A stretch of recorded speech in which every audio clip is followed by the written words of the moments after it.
The ocean has always unsettled me, a vast, unfeeling expanse where countless souls have been swallowed whole, their stories vanishing beneath the waves.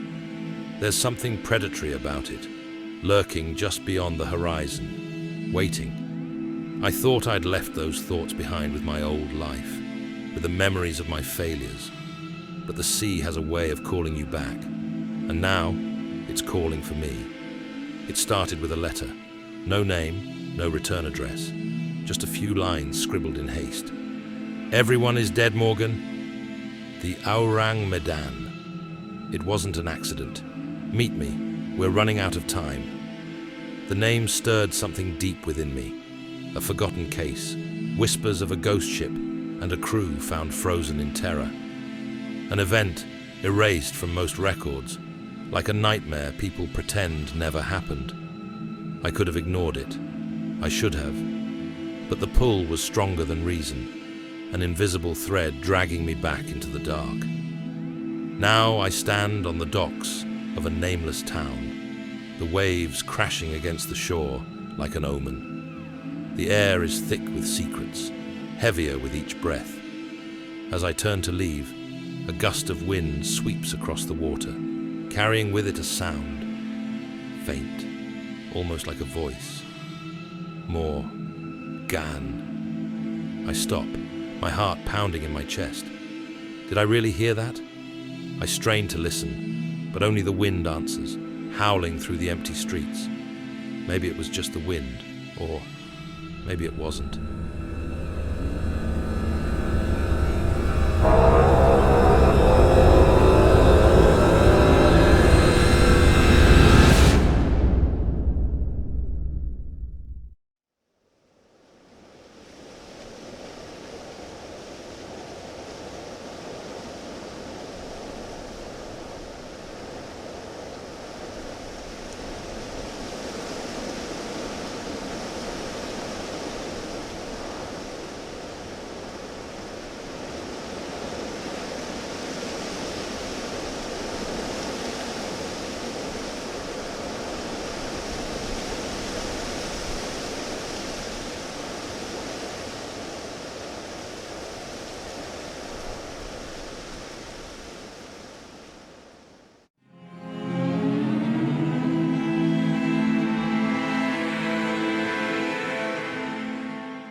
The letter never left my pocket. Crumpled from hours of handling, it became a weight I couldn't ignore. The pier stretched before me, weathered by salt and time, creaking underfoot with each step. I could hear the ocean in the distance, a low, rhythmic hum that almost sounded alive, as if it was breathing. The air reeked of fish and diesel, and somewhere in the distance, a foghorn groaned. I stood there, staring into the mist that clung to the shore like a living thing, waiting for my contact. I'm not sure why I came. Maybe it was the allure of the unknown, the itch for answers I'd never been able to scratch. Maybe it was that damn name, Ourang Medan. The whispers about it had always seemed too strange to believe. The kind of tale sailors passed around to scare each other. A ghost ship. A crew found dead, their faces locked in silent screams. No survivors, no clues, just a mystery left to rot beneath the waves. But the letter, something about it made it feel real this time. I couldn't shake the feeling that whatever had happened back then wasn't over. A man approached from the fog, his figure vague at first, becoming clearer as he drew near. He was hunched, his shoulders drawn tight, like he carried the weight of something heavy. His eyes flickered nervously under the brim of his cap, and as he got closer, I could see his hands shaking. He was scared, terrified even. That's what first got my attention. "You came," he muttered. His voice was rough, like sandpaper scraping against stone. I nodded. "You sent the letter." He glanced over his shoulder, as if expecting something, or someone, to be watching from the mist. There's no time to explain it all here. They're watching. Who? I pressed, but he shook his head. Come to my boat. I'll tell you everything, but you need to see it for yourself first. His words were rushed, desperate. Before I could respond, he was already moving toward the edge of the dock, where a small, weather-beaten boat bobbed in the murky water. Against my better judgment, I followed. Something about the way he moved, the look in his eyes.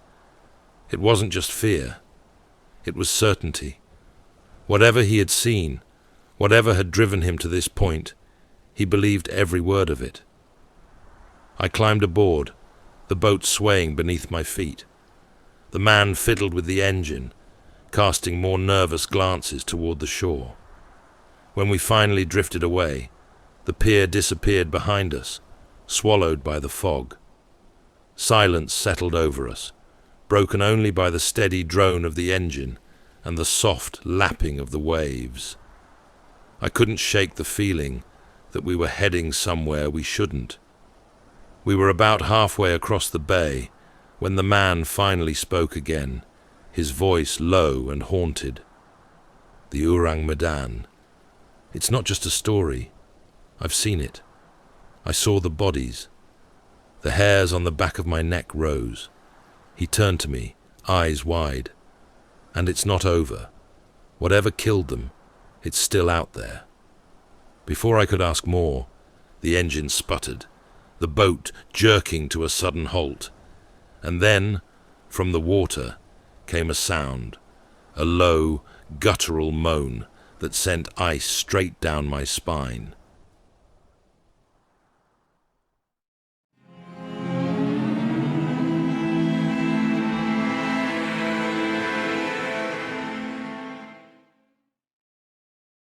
The engine died with a splutter, leaving only the unsettling stillness of the sea. My contact, the man whose name I still didn't know, went rigid, staring out into the mist as if expecting something to emerge from the thick, white veil. The moan we'd heard moments ago hung in the air, a sound too deep, too raw to be anything natural. I felt the hairs on my arms prickle. The sea was too calm, almost unnaturally so, as if it were holding its breath. The boat bobbed gently, suspended in the silence. My companion's eyes were wide, unblinking, locked on something I couldn't see. He swallowed hard and whispered, almost to himself, "It starts with the engine. Always the engine." I grabbed him by the shoulder, breaking his trance. What starts with the engine? What the hell are we out here for? His gaze darted toward me, and for the first time I saw a flicker of something darker behind the fear, a deep-rooted terror. It happens like this, when they come. His words were cryptic, but the way his voice trembled told me all I needed to know. He believed every syllable. I was about to press him when the boat lurched suddenly, as if something beneath the surface had nudged it. I instinctively grabbed the edge of the boat, my heart pounding. There was nothing around us, no ships, no land in sight, just the endless grey of the fog and the quiet, oppressive rhythm of the sea. The man fumbled for a flashlight and directed it into the water. For a moment, I caught sight of something beneath the surface, a shape, dark and elongated, moving slowly beneath the hull. But before I could make sense of it, it was gone. "What was that?" I asked, my voice low, trying to mask the unease that was creeping into my chest. He shook his head, as if he didn't want to answer. "I told you, it's not just a story. The Ourang Medan. I've seen it." "You keep saying that," I shot back. "But if this thing is still out here, why hasn't anyone else seen it? Ships don't just disappear without leaving a trace." "They don't disappear," he said flatly, turning the flashlight off and sinking into the silence again. "They're erased." The word hung between us. erased. I didn't like the sound of that. Then, just as I opened my mouth to demand answers, a cold, wet splash hit the back of my neck. Startled, I turned.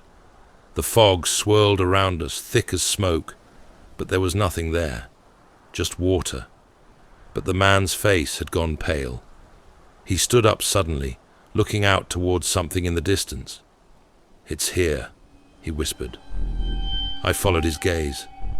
In the mist, something massive was looming, a dark shape barely visible, but undeniably real.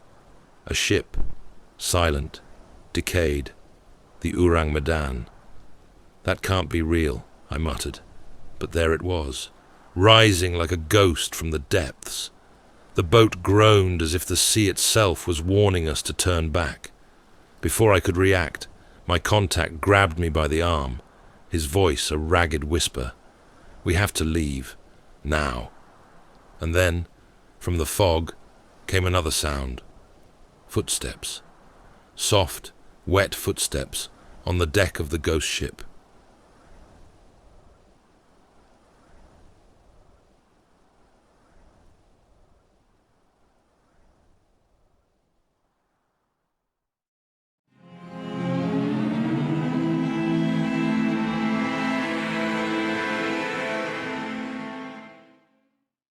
I froze, every instinct screaming at me to run. Those footsteps. Impossible. They shouldn't have been there, not on a ship that had been abandoned for decades. My contact gripped my arm tighter, his breath shallow, ragged. His eyes were wide and empty, as if whatever was out there had stolen any hope he'd had left. "It's not real," I muttered under my breath, trying to ground myself in logic, in anything that made sense. "It's just fog, tricks of the mind." He shook his head slowly, his voice barely a whisper. "No, it's them." The footsteps grew louder, closer, the sound of wet shoes slapping against rotten wood. It felt like they were walking straight toward us, but through the fog, I couldn't make out a single form, just shadows, shifting in the mist like phantoms. Then, the boat lurched again, this time harder. Whatever was beneath us wasn't playing games anymore. It was pushing, pulling, dragging. I leaned over the side, flashlight in hand, desperate to catch another glimpse of whatever it was. For a brief moment, I thought I saw something. Pale, bloated flesh just beneath the surface, like a body floating upside down. A cold shiver crawled up my spine. I'd seen my share of death, bodies bloated and twisted from the grip of time and water, but this was different. It felt alive, watching. I turned back to the man. "We need to get out of here." "I told you." His voice was thin, trembling. "Once you're near it, you don't leave. It follows you." My chest tightened. "What the hell are you talking about?" But before he could answer, the footsteps stopped. Silence. A silence so complete it felt like the world had stopped breathing. Then the moan came again, louder this time, vibrating through the air like a low rumble. The fog swirled around us, thickening, the air growing colder. I could feel it pressing against my skin, sinking into my bones. The man was right. Whatever this was, it wasn't just a story. And just as I began to move, to force us back toward the engine, the mist parted. I saw it. The Ourang Medan, looming over us like a shadowed titan, its hull rusted and decayed, as if it had been dredged from the bottom of the ocean. And yet, despite the rot, the ship was intact, whole, as though time had forgotten it. But something about it was wrong, deeply, fundamentally wrong. It looked like it shouldn't exist, like it was never meant to be seen again. For a moment, I could have sworn I saw movement on its deck, silhouettes, vague and unnatural, slipping in and out of the fog. I stared harder, trying to make sense of it. But the more I looked, the more the shapes blurred, like they were part of the mist itself. "Get away from it!" The man's voice cut through my trance, pulling me back to the present. He was frantic, trying to restart the engine. His hands were shaking too hard to grip the cord. I lunged forward to help, but before I could reach him, the boat rocked violently, as if something massive had grabbed hold of the hull. And then I heard it. A voice, low, whispered, coming from the ship. Morgan. It was impossible, but I knew that voice. Vanessa.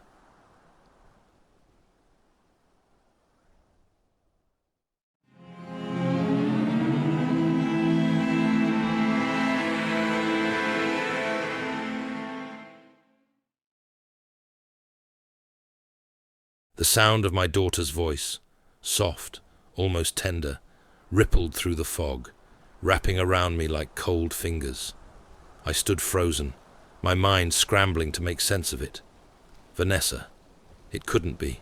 She was gone. And yet, I knew that voice better than my own heartbeat. My contact hadn't heard it. He was still fixated on the ship, hands trembling as he tried to pull the engine's cord. "It's too late," he kept muttering. "They know we're here. They always know." I couldn't move. My eyes were locked on the Ourang Medan, looming like a corpse in the water, decayed but still alive with something ancient and unspeakable. The deck seemed empty now, but I could still feel eyes on me, unseen, watching, waiting. The voice came again, barely more than a whisper carried on the mist. "Help me, Morgan, please." I had heard Vanessa's voice in my dreams for years, but this felt different, real. A part of me wanted to believe, to grab onto the impossible hope that she was out there, waiting for me. But another part of me, the part that had been hardened by too many lies, too many false promises, knew the truth.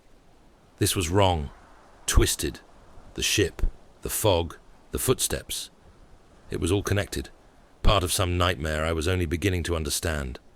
I snapped out of it, shaking off the pull of the voice. Whatever this was, it wasn't my daughter. It couldn't be. "Get that engine going," I barked, stepping closer to the man. But before I could take another step, the fog shifted. Something moved on the deck of the Ourang Medan. A figure, indistinct at first, emerged from the mist.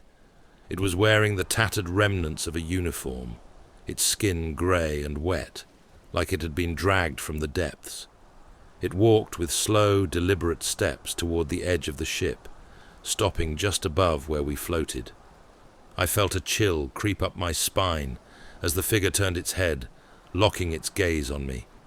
Its eyes were blank, hollow, as though there was nothing left inside but the echo of whatever it once was. And yet, it knew I was there. It was aware. That much was clear. My contact saw it too. He gasped, dropping the cord, and stumbled back, nearly falling overboard. Oh God, no. The figure lifted a hand, slowly, as though beckoning, and then, from deep within the fog, the voice came again. "Morgan, please." Something snapped in me.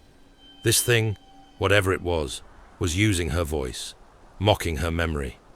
Rage burned through the fear, and before I realized what I was doing, I grabbed a nearby length of rope and looped it around the engine.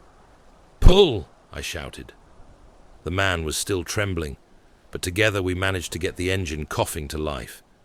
The boat lurched forward, the fog swirling around us as we sped away from the ghostly ship. I didn't look back. I couldn't. The sound of the voice still echoed in my mind, clawing at my thoughts.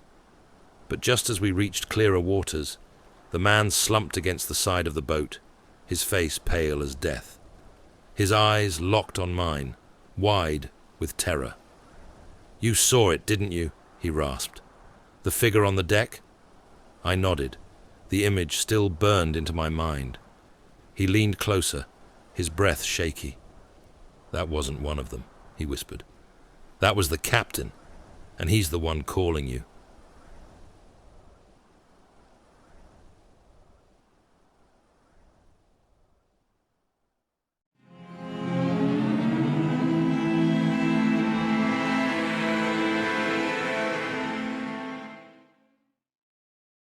The boat sputtered across the bay, leaving the Ourang Medan as nothing more than a dark smudge in the distance. My hands trembled against the wheel. I hadn't stopped thinking about the figure on the deck, the way its hollow eyes had locked onto me, as if it knew exactly who I was. The voice, still echoing in my mind, mocked me with my daughter's name. I shot a glance at the man beside me. His face was ashen, his eyes sunken, barely able to keep himself upright. Whatever he'd seen, it had taken more from him than just his sanity. That wasn't one of them, he had said. That was the captain. I swallowed the rising bile in my throat. The captain of the Ourang Medan, a man long dead, somehow reaching through the fog to call me. But why me? How could he know my name? None of this made any sense. The mist began to thin as we approached the shore.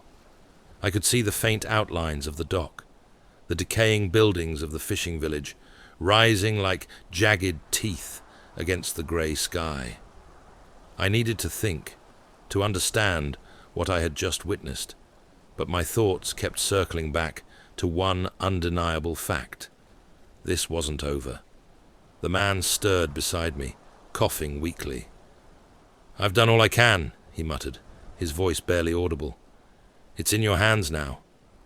I frowned, guiding the boat closer to the pier. "What do you mean? You said you'd tell me everything."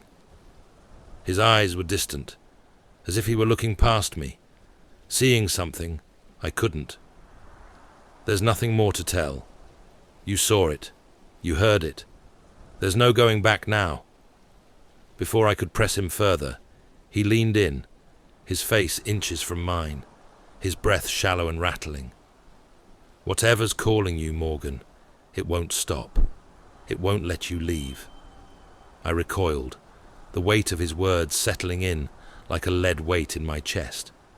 "It won't let you leave." As we docked, I helped the man off the boat, but his legs buckled beneath him.